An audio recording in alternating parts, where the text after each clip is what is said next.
Israel moved troops and tanks into Gaza at the weekend as its ground invasion of the Strip got underway.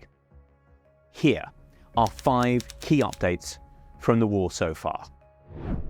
IDF videos showed tanks standing guard as bulldozers moved into the northern Gaza Strip, clearing banks of earth to make way for troops and armoured vehicles. Tanks then popped smoke screens to shield infantry from attacks by terrorist fighters as they advanced on foot. This appears to be the main thrust of Israel's attack, heading into Gaza City from the north, clearing the outskirts of Hamas fighters and other Islamists.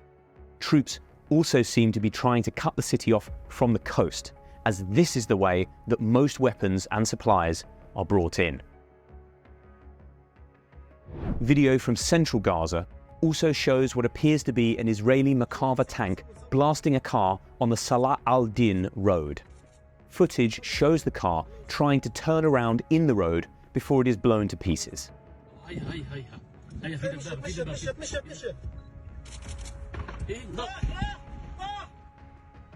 It is not clear who was inside the car or why it was targeted.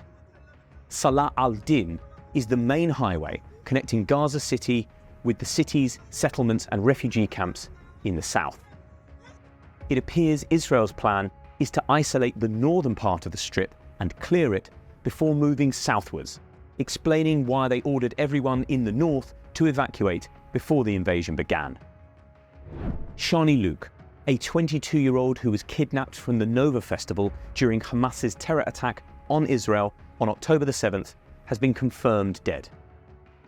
The German tattoo artist featured in Hamas propaganda videos from the attack, which showed her partially stripped body being spat on.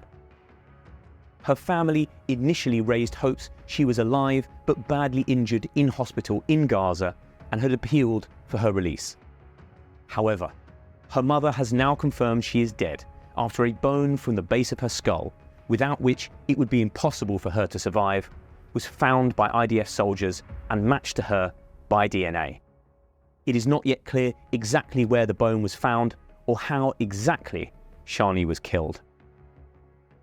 The Israeli Air Force said it carried out 600 airstrikes in a single day at the weekend against what it called terrorist targets in Gaza. In addition to the ongoing bombardment of Hamas targets inside the Strip, soldiers on the ground have begun designating targets for jets and helicopters to destroy. Among those targets was a meeting of 20 Hamas terrorists which was blown up, according to an IAF spokesman. IDF soldiers also identified an anti-tank missile about to be launched close to the Azhar University compound and directed a fighter jet that attacked it, the IAF added. Civilians broke into and looted UN warehouses in Gaza on Saturday as civil order begins to break down in the besieged city. Video showed people carrying off sacks of flour and hygiene supplies marked with the logo of the UN's local arm, the UNRWA. One of the warehouses that was looted was used to store supplies being brought across the border from Egypt, after Cairo agreed a deal with Israel to allow vital supplies across.